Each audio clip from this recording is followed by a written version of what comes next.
Le Raptor présente une vidéo sur le climat. Avant de lancer la vidéo, qu'y a-t-il dans la description? De la publicité pour vendre des produits.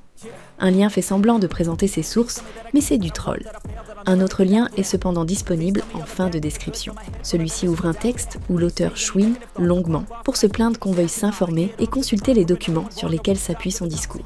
Il explique que les sources sont indiquées lors de la vidéo et que chacun doit les rechercher par lui-même. Puis, il finit par lâcher une unique source, le livre Unsettled de Stephen Koonin, paru en 2021. Et la vidéo du Raptor est en réalité très largement inspirée de ce livre. Le plan de la vidéo reprend les chapitres du livre, quasiment dans le même ordre. La planète est finito. Il faut vite donner tout notre argent, nos droits et nos libertés fondamentales pour que nos gouvernements empêchent la Terre de littéralement bouillir. Expliquer que le réchauffement climatique impacte plus les communautés LGBTQ++, faire des enfants est un acte immoral qui détruit le monde, sauf si c'est par GPA après avoir changé 495 fois de genre. Vous avez un problème avec une seule de ces phrases? Vous êtes un sale climato-sceptique de merde, probablement anti-vax, anti-science, pro-Poutine, misogyne et transphobe. Le climat, c'est devenu, comme bon nombre de sujets avant lui, un thème inattaquable. Le résultat? Des esclaves éco-anxieux, réclamant eux-mêmes leur chaîne. Des zombies lobotomisés rendus hystériques. Mais les lois de Newton sont absolues. À toute force exercée s'opposera une force réciproque de même intensité. Ainsi, après quelques 2 années d'ellipse, le guerrier de la libération, muni de la plus puissante des armes, la vérité, est de retour. Dans cette vidéo, nous allons ensemble aborder objectivement, et avec toutes les données disponibles et fournies par le GIEC lui-même, le sujet du réchauffement climatique. Vous retrouverez bien sûr les sources et les timecodes en description. Pour constater les variations de température, il faut d'abord les mesurer. Aujourd'hui, cela se fait par satellite. On observait déjà des variations brutales de température durant les 200 000 dernières années. La vapeur d'eau représente 0,4% des molécules de l'atmosphère, mais est responsable de 90% de l'effet de serre. Le CO2 arrive en deuxième position, en étant responsable de 7% de l'effet de serre. Ces chiffres paraissent minuscules et il est légitime de se demander comment une évolution si faible pourrait jouer un rôle dans la capacité de l'atmosphère à intercepter la chaleur. L'évolution est ce qu'on appelle logarithmique et nous sommes déjà à quasi-saturation.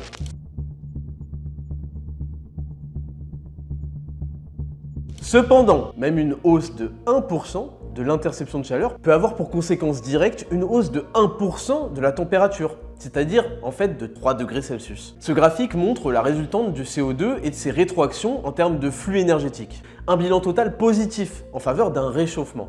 Mais ce qui ressort également de ce graphique, c'est que l'incertitude totale de ces estimations est de 50%.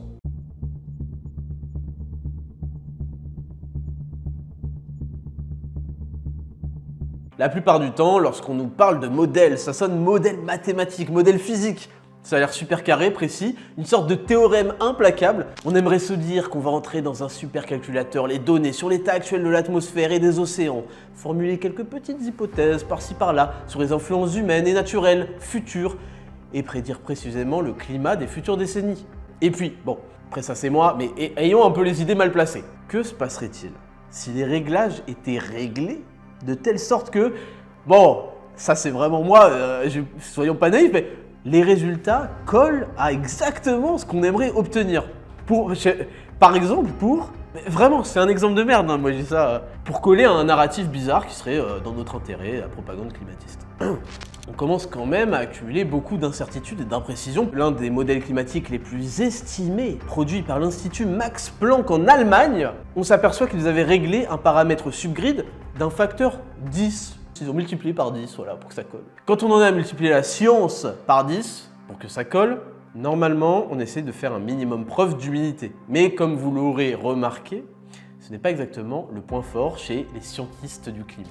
Le CMIP6, le plus récent, qui moyenne 267 simulations, réalisées par 29 modèles différents, créés par 19 groupes de modélisation climatique de différents pays, continue de mal décrire cette période de 1910 à 1940, mais décrit également très mal le réchauffement observé depuis 1950. Cette incapacité à reproduire un passé aussi proche, même après hypothèse subgrid, initialisation partielle et réglage arrangeant, rend perplexe quant à la fiabilité des modèles, moi qui croyais que la science était claire, nette, absolue. Je dois vous avouer que toute cette histoire commence à devenir un peu bizarre. Là, on va commencer à se régaler. En 2007, Al Gore et le GIEC obtenaient le prix Nobel de la paix. Une de leurs prévisions extrêmement réalistes et précise était bien sûr l'élévation catastrophique du niveau des eaux, jusqu'à 6 mètres d'ici 2016.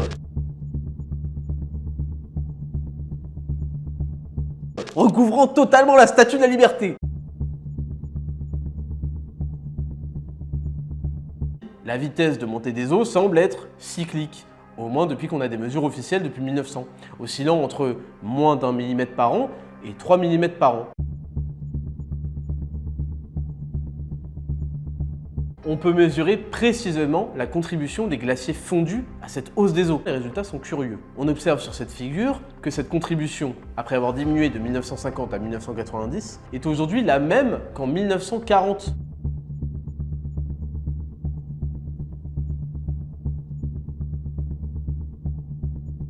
Bon, et pour les tornades, elles, j'en suis sûr, elles ont augmenté. Et la réponse ici est oui. Oui, elles ont augmenté. On note la puissance des tornades de EF0 à EF5. Forte diminution des EF3+.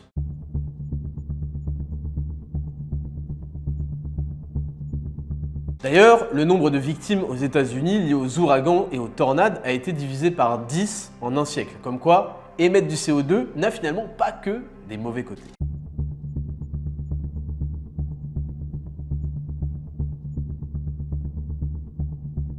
L'écrasante majorité des feux de forêt sont le fruit de pyromanes, de feux de camp ou de brûlage de débris. Aux États-Unis, cela représente par exemple 85% des feux de forêt. En Italie ou en Grèce, les pyromanes, à eux seuls, représentent plus de 50% des feux de forêt. En réalité, le CO2 n'est pas un polluant, mais bien un fertilisant naturel pour la végétation. Les rendements agricoles ont plus que doublé les 50 dernières années, avec un record en 2020 pour les céréales.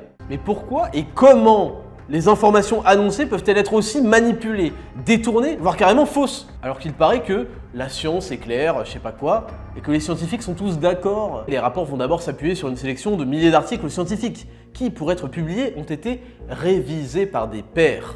Peer-reviewed. C'est une méthode scientifique classique, mais qui, selon les scientifiques eux-mêmes, est loin d'être parfaite. Inutile de vous rappeler le Lancet Gate et le scam gigantesque du Rhume 19, qui en est un exemple parmi tant d'autres malheureusement. Des scientifiques du monde entier, comme Stephen Koonin, ont proposé la mise en place d'une Red Team, une équipe de scientifiques sans pitié, qui serait chargée de confronter l'étude en la reproduisant de manière indépendante.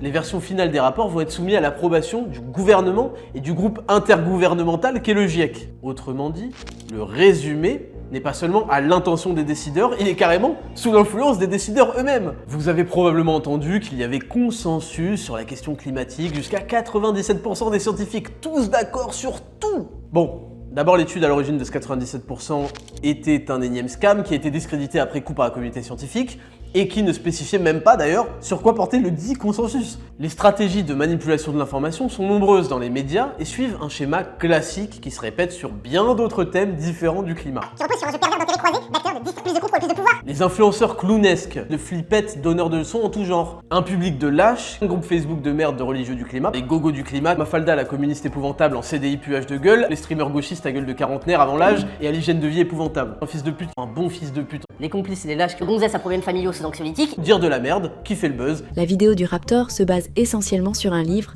déjà débunké. Le Raptor a utilisé directement les données du livre, qui sont obsolètes puisqu'elles datent du rapport du GIEC de 2015, sans chercher à faire le moindre travail de mise à jour. Il se livre à du cherry-picking en n'utilisant que les informations qui vont dans le sens de son narratif, en les déformant parfois ou en opérant des raccourcis et des caricatures. Loin de l'objectivité annoncée en introduction, Nous allons ensemble aborder objectivement. Il s'agit d'une vidéo d'opinion, ce que montrent les attaques ad hominem pour décrédibiliser ses adversaires politiques. Fils de pute. L'objectif est double, fédérer une communauté autour d'un projet idéologique et faire une forte audience sur un sujet clivant pour revenir sur le devant de la scène après une longue période sans produire de vidéo. Le fait d'être clivant, en effet, ça crée de l'intérêt, ça crée de la fracture, ça crée de l'ambiance, tu vois. Et c'est un peu comme dans un match de foot, de MMA, de ce que tu veux. Il y a un moment, il y a deux camps qui se soutiennent, donc ça crée du hooliganisme aussi, de l'ultra, etc. Tu vois. Et j'ai fait OK. Visiblement, pour qu'une chaîne YouTube, ça marche, il faudrait peut-être parler d'un truc d'actualité pour que ça puisse se renouveler, tu vois, tout seul. L'actualité, ça va, tu vois, ça se renouvelle. Donc il me fallait un format qui permet de se renouveler pour pas que je manque de sujets. Je m'étais dit aussi comment l'aborder. Les gens aiment le clash, il faut que ça clash, tu vois. Après, j'avais aussi, tu vois, je vais pas dire j'avais des facilités en clash, mais tu vois, je me débrouillais pas mal, même dans l'écriture. Et ensuite, je me suis dit, il faut que ce soit énervant et donc il faut que ce soit clivant. Il faut qu'il y ait des gens qui disent merci de le dire, et qu'il y en a qui disent va te faire foutre. Tu vois. Ouais. Dire de la merde qui fait le buzz parce que c'est bien plus efficace.